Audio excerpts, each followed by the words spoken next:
Nicky Hembo versus Graziano. Here we go. Tom Brady will be 43 years old next year. Who was the oldest quarterback to win a game in the Super Bowl era? I got to say, I don't know.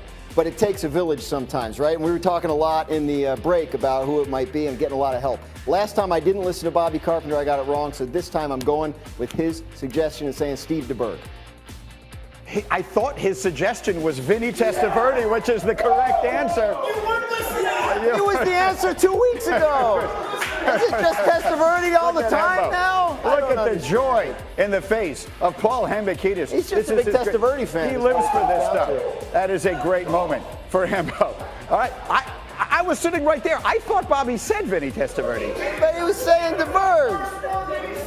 No, DeBerg was the first thing he said. So let's see if you do better looking forward than you did looking backward. This is something we call 2020 vision. Looking ahead to next year. Graziano, first one is for you. Where is Tom Brady going to play in 2020? Once again, I don't know, but my pick is the Los Angeles Chargers. I just think it's that important for them to get him in there, sell some tickets in that LA stadium. I think he's got a chance to maybe make a final run with them. They have a good enough roster. I'm going to pick the Chargers, but again, it's a guess. Next stop, Bobby Carpenter. Will Dak Prescott play week 1 for the Cowboys? Yes, because if not, they might be trying to re-sign Vinny Testaverde and pull him out to get another win at some point in the future.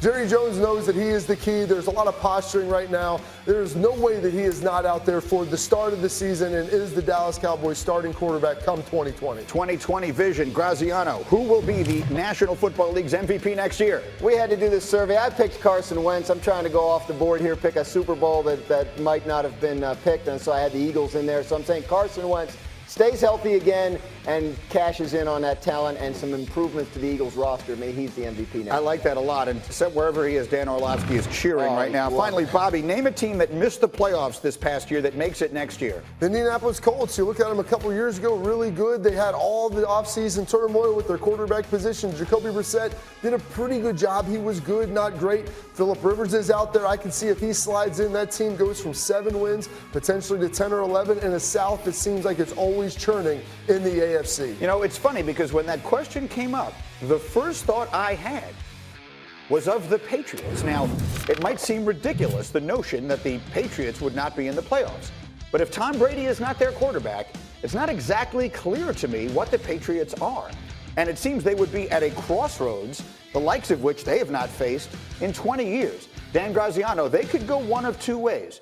With the oldest roster in the National Football League, and let me say that again, the oldest roster in the National Football League. If Brady signs with the Chargers or the Titans or wherever he winds up going, does Belichick, do they start over again from scratch, or do they go out and try and plug that hole with a veteran quarterback and try and win it again? I think it's a very real possibility that they start a rebuild because the Patriots rebuild all the time anyway. People just don't really notice it. I mean, they're constantly changing the offense, shuttling personnel in and out, and Brady's been the constant, as you say, for 20 years. But if he's not there, I think what you have is a real rebuild around a question mark at quarterback for the first time in a couple of decades because they need to get younger on defense.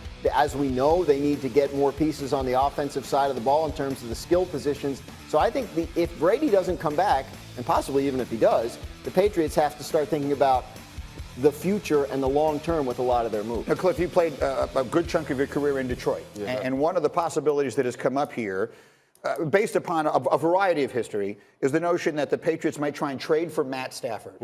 Would you, if you were advising Bill Belichick, if he called you up, which would be an upset, but it would be interesting. Never know. If Bill Belichick called you up and said, Cliff, if Brady leaves, what should I do? What would you advise him to do?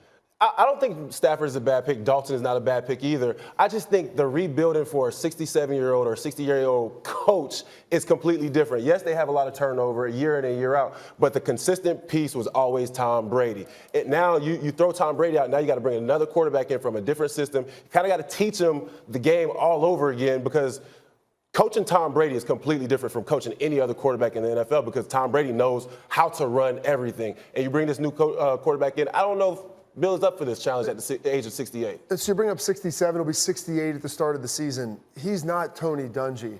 He's not Bill Cowher. Bill Belichick, to me, is an NFL lifer. He will coach as long as his body is allowing him to do it. And the term rebuild gets thrown around a lot. I think it's going to probably be more like a retooling. I can see them going after Teddy Bridgewater. He's a veteran guy who's younger, who still has a long runway in front of him, and they slowly build this offense around him because I think he wants to coach into his 70s. He wants to win after Tom Brady leaves, and because of all those things, I think he doesn't want to ever bottom out and go 4-12. I think he's 55 away from Don Shula's record for wins. I think that's probably going to end up mattering 5 seasons for him as well. So yeah, it's not 5 seasons for him if Tom Brady's not there. It's not That's 5 the seasons question. for anybody else. That's the point. Will the Patriots all of a sudden come back to earth without the greatest quarterback of all time? That really is the question. I agree with that. And also, I think the big piece as well is pride, right? Trying to show that you can do it without Tom would be a big thing as well, right? Because that's been the whole thing. They've been together for so long. Can one win without the other? So the pride piece of trying to rebuild and go with a younger quarterback and show that it was me and not Tom could possibly play a role as well. And let's not ever forget this. In 2008, without Tom Brady, he started the first game, tore his ACL. Right. They went 11-5. Correct. So it's not like this is unprecedented for him to have a season without that man at quarterback. They went 11-5 with Matt Castle. They missed the playoffs because the way the thing is structured sometimes does that. But they won games that year. All right, once again this year, we will have coverage from the NFL Scouting Combine at Lucas Oil Stadium, February 27th through the 1st of March. NFL Live will have reports that week on ESPN. NFL Network will have their usual full coverage as well. All of our coverage is also available on the ESPN app, so you can watch from anywhere. Let's get to the NBA, Greeny. Joel Embiid and the 76ers hosting the Bulls. And we're going to pick this up with Sean Farnham in the second quarter. Sixers up by 7, but not going well for Embiid early, Sean. Yeah, the miss, then the other miss, and, frustration kind of setting in Philadelphia. You guys have been talking about that a little bit lately. I've been watching. Just a little bit. We're glad that you're a fan of the show. Here, the frustration would continue. You see Zach LaVine Here's some wide quick open. defense. No? Yeah. Hey, the Sixers fans didn't like it, Sean. Take a listen. Count it.